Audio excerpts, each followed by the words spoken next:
Le Seigneur m'a produite comme le commencement de sa voie, avant ses œuvres du temps jadis.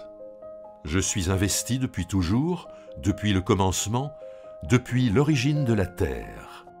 J'ai été mis au monde quand il n'y avait pas d'abîme, pas de source chargée d'eau. Avant que les montagnes soient en place, avant les collines, j'ai été mis au monde. Il n'avait encore fait ni la terre, ni les campagnes, ni le premier grain de la poussière du monde. Lorsqu'il installa le ciel, j'étais là. Lorsqu'il traça un horizon sur l'abîme, lorsqu'il fixa les nuages en haut et que les sources de l'abîme jaillirent avec force, lorsqu'il assigna à la mer ses limites pour que les eaux n'en passent pas les bords, lorsqu'il traça les fondations de la terre, j'étais à ses côtés comme un maître d'œuvre. Je faisais jour après jour ses délices, jouant devant lui en tout temps, jouant avec le monde, avec sa terre, et trouvant mes délices parmi les humains.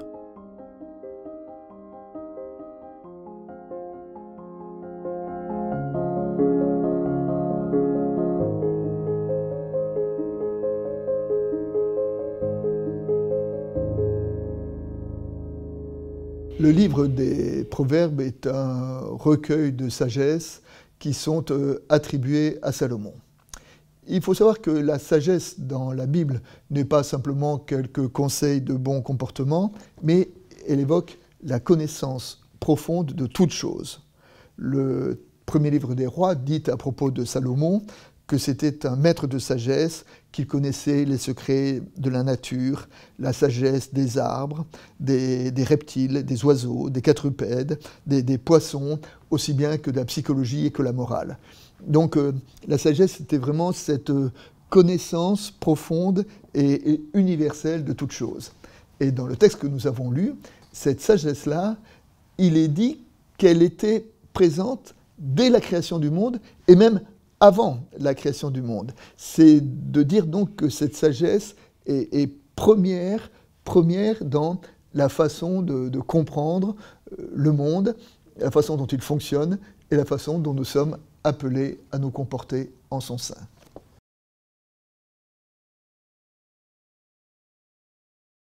Avec un certain lyrisme, le texte dit que la sagesse était avant même la création du monde. Et en cela, ce qui est dit ici de la sagesse nous rappelle ce que le prologue de l'évangile de Jean dit de la parole. Parole avec un P majuscule dit du logos. Quand elle dit à propos de la parole, elle était au commencement auprès de Dieu, tout est venu à l'existence par elle, et rien n'est venu à l'existence sans elle. Et donc on peut voir que la sagesse dans le livre des Proverbes recoupe ici ce que la Bible dit du logos, quand on sait que le logos, dans la pensée stoïcienne, était le principe premier de la pensée et de l'éthique. Et donc c'est ce caractère tout à fait premier de la sagesse, et ainsi presque on peut, d'après ce passage, intégrer, si la sagesse est assimilée à la parole, est assimilée au Christ, on peut aussi l'assimiler à l'Esprit qui nous fait comprendre toutes choses. De cette manière, la sagesse vient appartenir à cet espace à l'intérieur duquel nous pouvons définir Dieu. On pourrait dire presque que la sagesse est la deuxième, la troisième, ou même peut-être la quatrième personne de la Trinité. Donc on voit bien que la sagesse ici est vraiment, c'est pas simplement savoir comment bien se comporter, mais c'est vraiment quelque chose qui est au plus profond de notre place sur cette terre et de ce à quoi nous sommes appelés.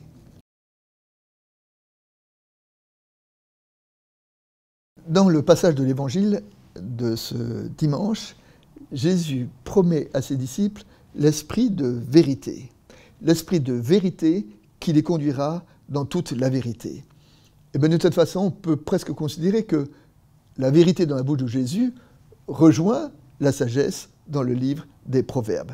C'est-à-dire que ce n'est pas qu'une connaissance, mais c'est une compréhension de ce qui fonde notre vie. La sagesse ici, presque s'assimile à l'esprit, et être de la sagesse, ou comprendre la sagesse, alors nous pouvons peut-être, pour saisir cela, réécouter ce que Paul, dans l'Épître aux Romains, dit au chapitre 12, qui est le commencement de la partie pratique de son épître, quand il dit, quand il appelle ses disciples au renouvellement de leur intelligence pour comprendre qu'est-ce qu'ils devaient faire, qu'est-ce qu'ils doivent faire devant Dieu. Benjamin, cette sagesse-là, c'est cette nouvelle intelligence qui nous permet de voir le monde comme Dieu le voit, de le comprendre comme Dieu le comprend, de ce qu'il est en vérité.